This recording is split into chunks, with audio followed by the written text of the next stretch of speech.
Good morning, everyone. We're going to go ahead and get this started in about 30 seconds.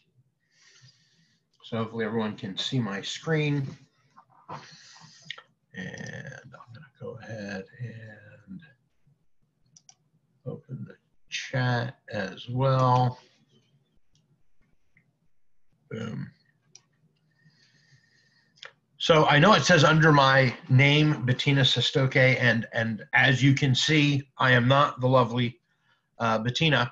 I'm just using her Zoom account. So welcome everyone to the Make Money Now coaching call. We do this call weekly at 10 a.m. Central time every Monday, and we've been doing it now for about 6-7 months. The recordings of these calls are over in the Make Money Now coaching Facebook group. We also, I believe, simulcast over onto the Agent Business Explosion Facebook page, and I take these recordings and upload these onto my YouTube channel as well. So earlier this month, we had friends of ours from down in Houston that came up and did this big training. We had a couple hundred people that showed up for it on Airbnbs and AirBNB investment properties. And so this call is a brand new call. These are brand new slides, and it is about how to get Airbnb investors. And I'm going to go and detail not just how to get the Airbnb investor, but how to break down a property, how to look at the numbers. I hope this will foster a lot of discussion around working with Airbnb investors and how we can use this in our real estate arsenal as an additional lead source in addition to our core four. So for those of you that don't know my background, just a little bit about my experience. I was the #1 new agent in the state of Florida in 2005, 2006. I have sold over 120 million in a single year. I've listed over 120 properties in a single year. I am a national trainer and coach. I've owned 3 different brokerages with 3 different brands. I've worked with every major brand and truly have a love affair with them all. I am the former Chief Operating Officer of the Real Recruiter and Jet Black Solutions, and I am a former Tom Ferry coach. And I want to start this off with talking about why. Why do we want to talk about Airbnb investors? Why is Airbnb investors even, important? Why is it a blip on the radar for us? And the first thing I throw out is buzz. And we all have bright, shiny object syndrome, but the world has bright, shiny object syndrome. And so in the world of investment property, when you talk about Airbnb investors and work with Airbnb investors, it's something that people in the investment world are talking about right now. So if you can show your competence and relevance to your investors, that you have this additional competency of understanding, assessing properties as Airbnb investments, and having this as one more thing in your arsenal, it just makes you a better, more productive realtor in your ability to attract clients and customers. So Airbnb investment properties is a very good methodology for converting a long-term rental into a retail sale. And for those of you that haven't been through this, when an investor is converting a rental to a retail sale, they go ahead and they complete a rehab of a property, get it updated for retail sale, and it means that there's time that in the sales process where they're selling the property that it's not being rented, so they have that loss of income. What having that property as an Airbnb can do is mitigate that cost. So if you've got someone who's had a rental for 6 or 7 years and they've got a long-term renter that's getting out, this is something that is something that can be pitched to them as, hey, as we're putting this property on the market retail, why don't we get furniture? Why don't we get it prepped and use it as an Airbnb as we are selling the property, as we have it on the market as a retail property. And so it creates a buffer where your investor is still able to get income from his property while he is marketing it for retail sale. The other thing that it does is it gives them the ability to potentially get a higher price for the property, just because they don't have as much pressure to get it sold now because there's no income coming in from the property.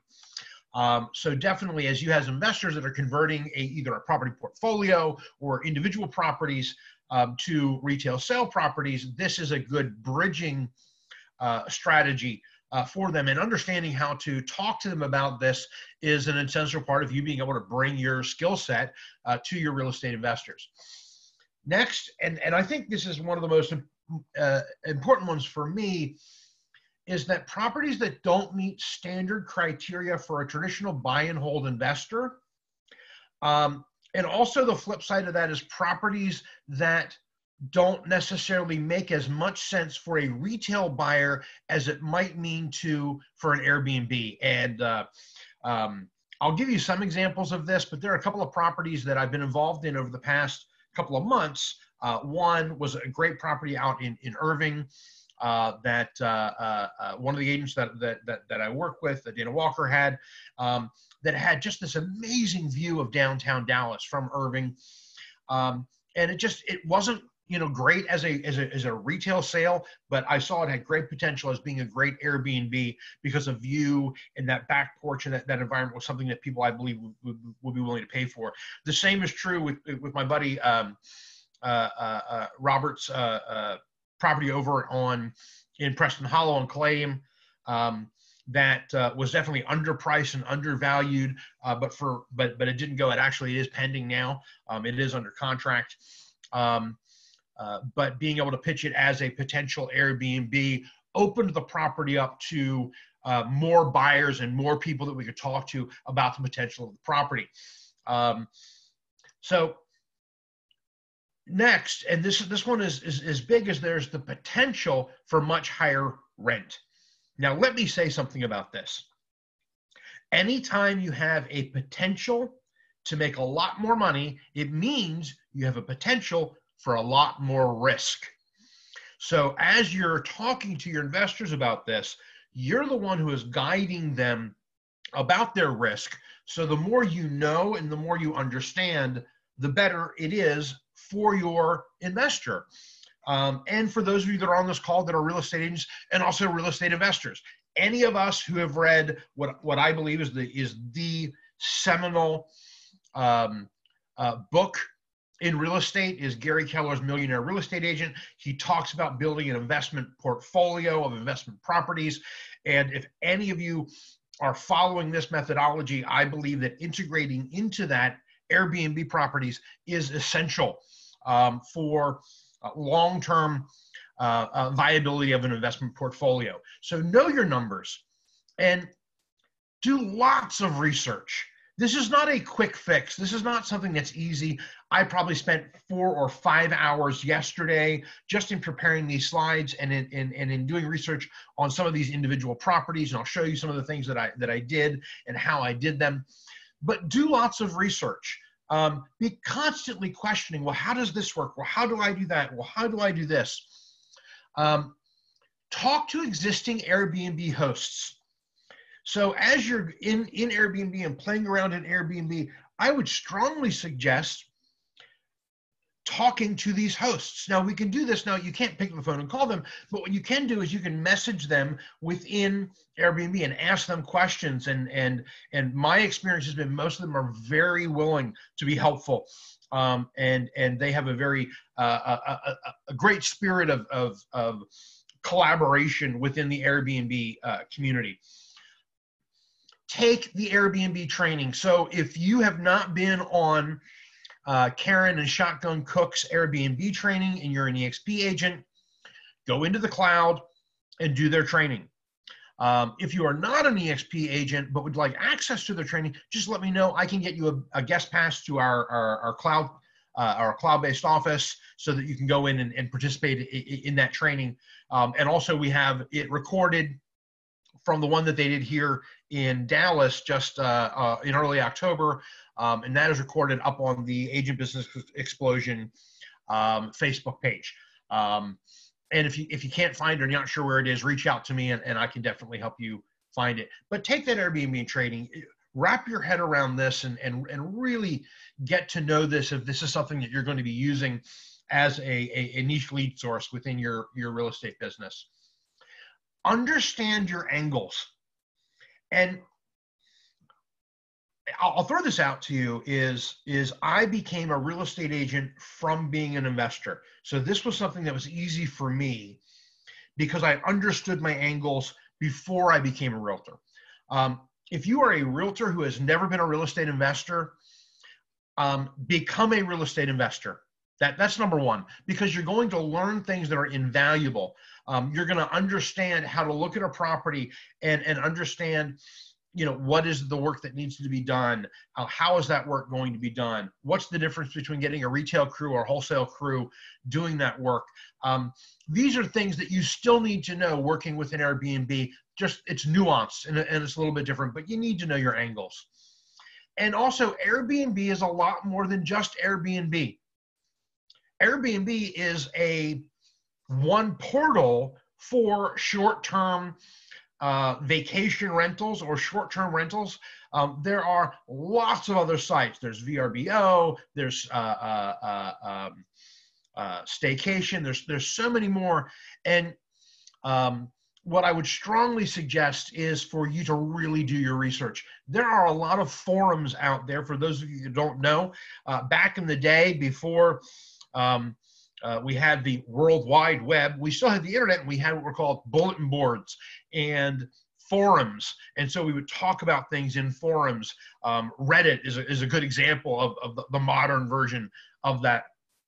But do your research, talk to people, talk to Airbnb investors, talk to people who are doing this, and mastermind with them and brainstorm with them. So I'm going to take you into my brain, and I fall in love with a house. And after I fall in love with a house, I try and find a reason why I might be able to either list the house or find a buyer for the house. And so Mary Beth Harrison, who is one of my favorite real estate agents in the entire world, for those of you who are not local here in Dallas, she's just amazing. She's fantastic. And she, her son is the guy that hosts The Bachelor. So she's kind of like a local celebrity. But so Mary Beth has this house on the market, and I was looking at it, and I know this area very well. I used to live right down the street. And I was like, wow, that looks like a good price for that property. And so I started doing research, and I looked at it, and I did some research just on, mortgage payments and all that. And so, okay, with a 20% down payment, 30 years, 3.99, about $4,300 a month.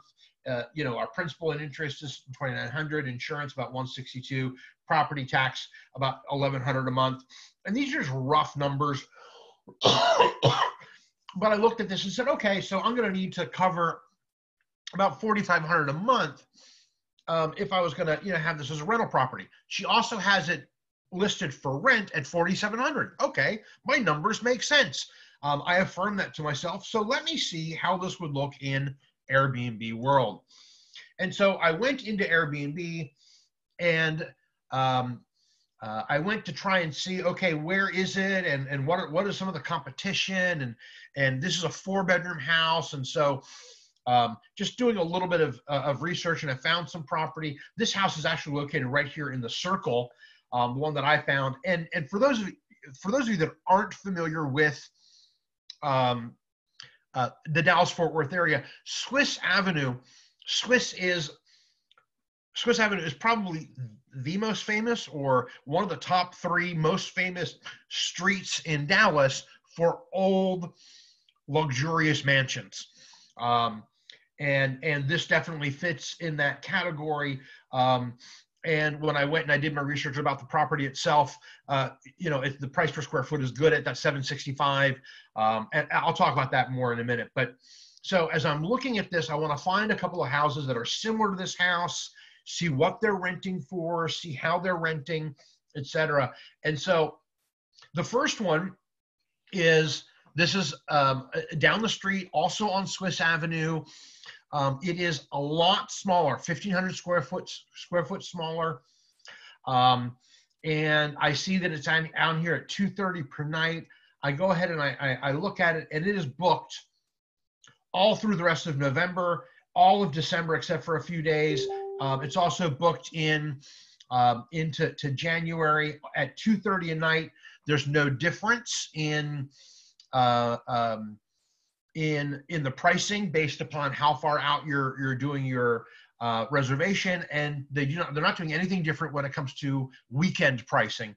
So this is a standard low rate stay rented strategy. And so 230, this is like kind of like a low, like ultra low number for me in looking at my numbers. And so I think, okay, 230 a night. I use the number 20 as 20 nights. So 20 nights at 230. That's my 4,600. So I know that in a worst case scenario, okay, that at that low rate, but let me see what are my higher rate options. And so I've found another property that is 4 bedrooms like mine. It's not as nice as a house, and it's not on as nice of a street, but it's good. It's okay. Inside it doesn't compare really to the house that I'm looking at on Swiss. It advertises a rate of $295, but when we go in and we basically click on anything in the next 4 months, it's not that number. It's $385. And they also even raise the prices up higher on weekends. So the 3-night rate, and you have to do it for 3 nights, is $1,155. $385 a night is the average. So this is a low rate for early booking. So that rate, I wasn't even able to find it. It's probably out 6 months, but then a higher rate in the next 90 to 100 days. There's another thing, and I didn't bring up these examples, but there are some houses that are similar to this house that have extremely high rates. So 600, 700, 800 for Friday and Saturday nights, and then a really low rate the other nights, and they make you do a 2-night or a 3-night minimum. So you're getting, one expensive night and one inexpensive night. So in looking at these houses and looking at the neighborhood and looking at everything, and like I said, this is just an overview of how I analyze this. I spent a lot more time analyzing it. I was able to make some assertions about the house. So here are my numbers for the Swiss Avenue house. I checked my my solds, my comparables. I'd probably offer a little bit lower than the 765 if I were working with an investor. But I think even getting it at that 765 number is a strong number for somebody who's looking at a long-term hold property.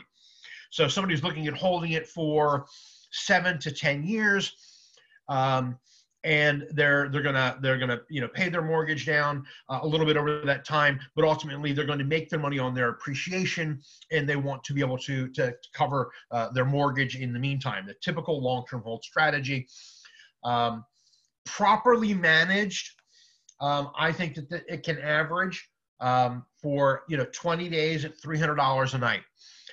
So that's $6,000. If properly managed, I think it could go higher to 8,000 or 9,000, depending on certain things. And I think at a very, very, at a bare minimum, in a bad month, you might be there at that $4,500 to $5,000 range. So it definitely fits those numbers. The $200 cleaning fee, I looked at the other cleaning fees in the area, can definitely cover the turnover, especially with a minimum of a 3-day stay. It means that you're only doing 1 cleaning every 3 or 4 days. It's very easy to cover that for that $200, and that would probably even include being able to stock your supplies as well. So management for this house, for this. So property management in Airbnb is different than property management in traditional real estate. There is standard Airbnb management. Standard Airbnb management are super hosts that do Airbnb management. They're available in every market. And some of them are realtors, some of them aren't realtors. And they usually charge anywhere from 10 to 20% of the gross rental as a fee And that 10 to 20% depends upon contracts and all of that stuff. But this is usually how that works. Um, there are other options. Things that I would consider doing with somebody looking at this property because I like the properties. Hey, bring me in on the deal. And the first $4,500 that comes in from our rentals goes to the owner, and then everything after that each month is a 50-50 split or some type of a split. The first $4,500 goes to the owner. The next $1,000 is management, and the profit goes to the owner. So it means as a manager, I'm saying it's similar to the 20%. I'm going to get my $1,000 a month for managing the property. Plus, I'm the one who's going to be taking care of the cleaning and all that. And that's my other $200 per turnover. And then the profit above that $5,500 would go to the owner. So on a great month, that might be $8,000 or $9,000. On a bad month, it might be right there at cost, and there wouldn't be necessarily profit over the $4,500. Another option, and I'll throw this out, is I have not reached out to the owner of this property, but I probably will, to talk about, okay, so how, if it stays on the market for a while and they need to start getting income from it, are they willing to rent it to a manager for that $4,700? And what this basically means is the manager is taking the risk, but then also they're taking all the profit. So these are some options about the management of the property, and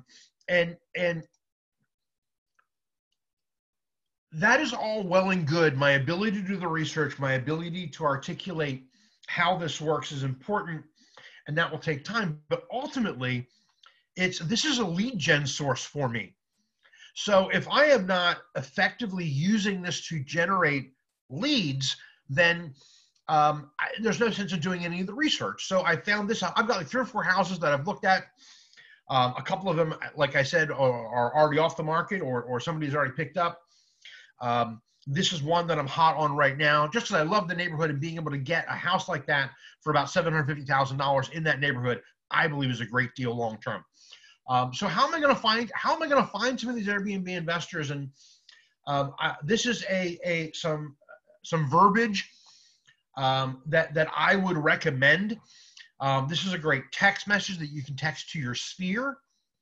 Those of you that are doing the 5551, this is a great text and phone call.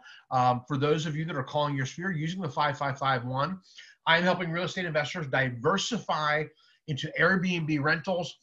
Do you know any real estate investors I might be able to talk to? So diversification.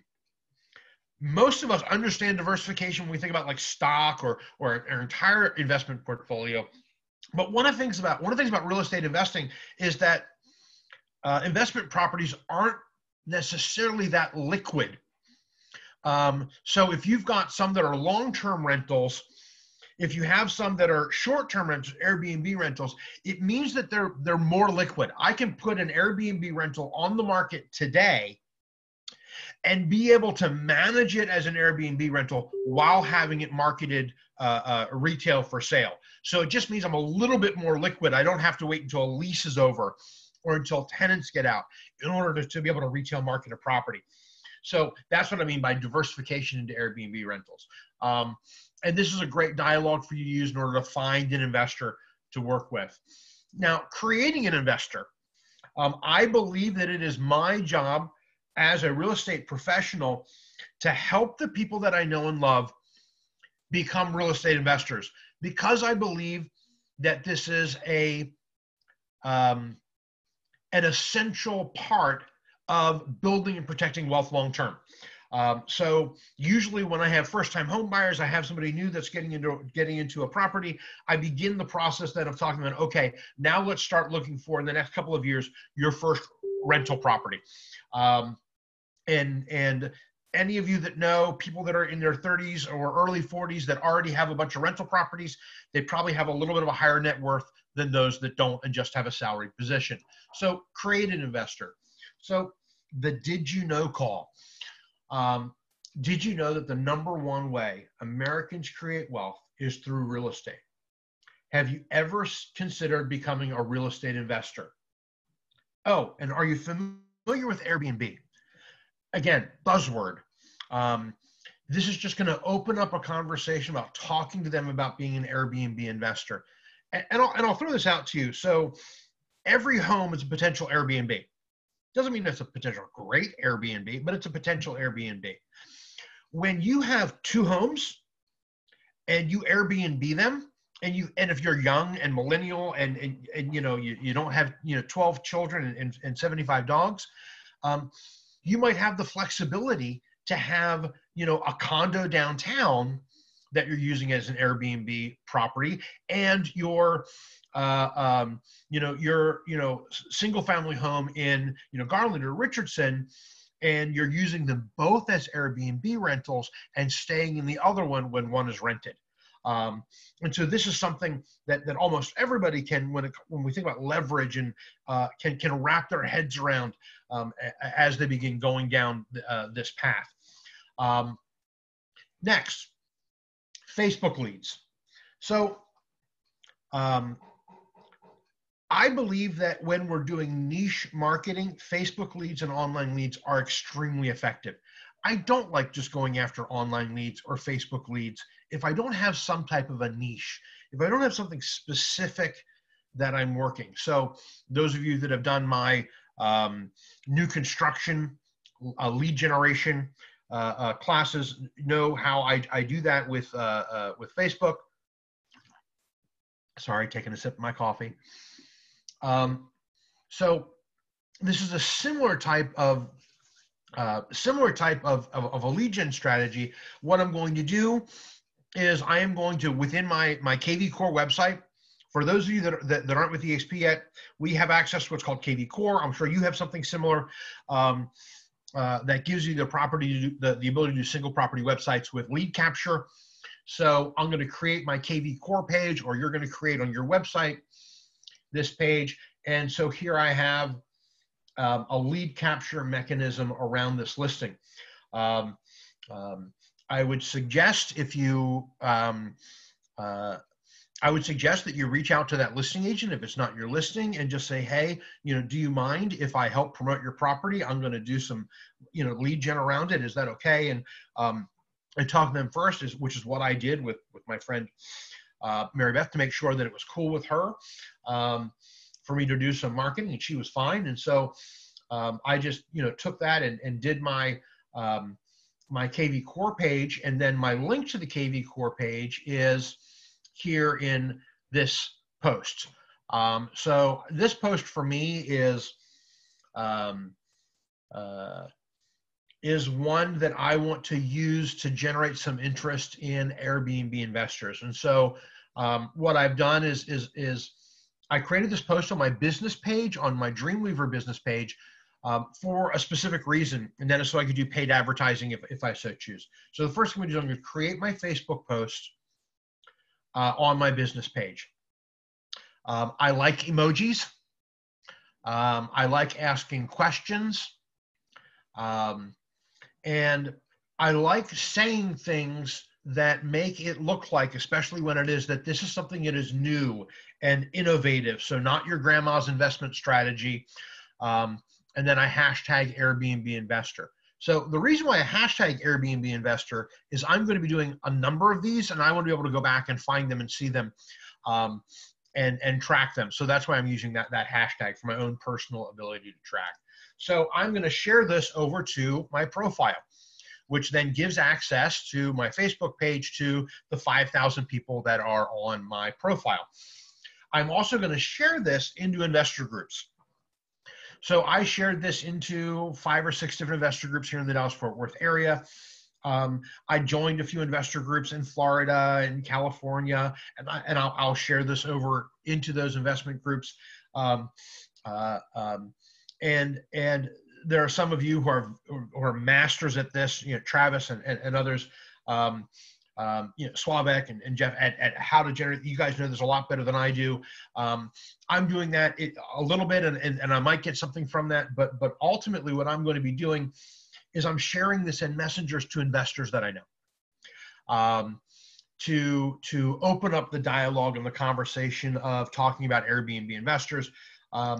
I'm also going to boost this post to extremely specific target groups. And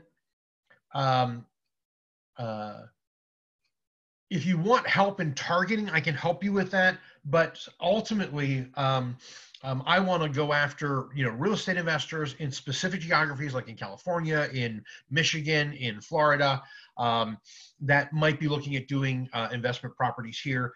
And I'm also going to do ads to extremely specific targeted groups using this.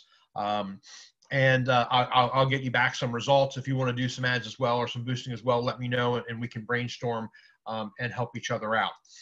So I want everyone to know it's 10:30. It's the end of this call. We are going to be moving into our talent attraction mastermind call. But as we're finishing this up, if you're an EXP agent or non-EXP agent, everybody has access to Facebook, the Make Money Now Facebook group, which is where these recordings are, along with any other materials. And it's an area for us to talk and discuss. If you are an EXP agent, we have our own private Facebook, Workplace by Facebook, for EXP agents, which is a great place for you if you've got questions or you want to talk about topics. There's lots of stuff in there, lots of groups, just like in Facebook, but is directly for EXP agents, the 25,000 of us that are already over at EXP. Also in the EXP world, we've got 40+ hours of live training every week, including Shotgun and Karen's training on AirBNB. So what's next? So as always, this is my email address and my phone number. If you've got questions, you can definitely feel free to reach out. The talent attraction call is next, and starting like literally right now, as soon as I stop the recording. Bettina will be doing a presentation, the model explained, at 11.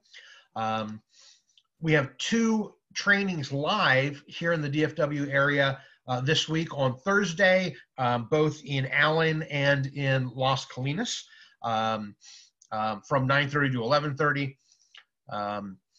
On 11, we've got our Building an Empire book study. And then I have not confirmed this completely, but when I was speaking to Lewis last week, it looks like he is going to be doing his Citibank Mortgage grand opening with like a bouncy house and all this other fun stuff on November the 8th. So just pencil that into your calendar, and we'll get you more information as time goes on. So I am going to do this. I am going to go ahead and stop the share. So we're back over here, and I am going to stop recording. Boom. I've stopped the recording. Do you want to stop the cloud recording?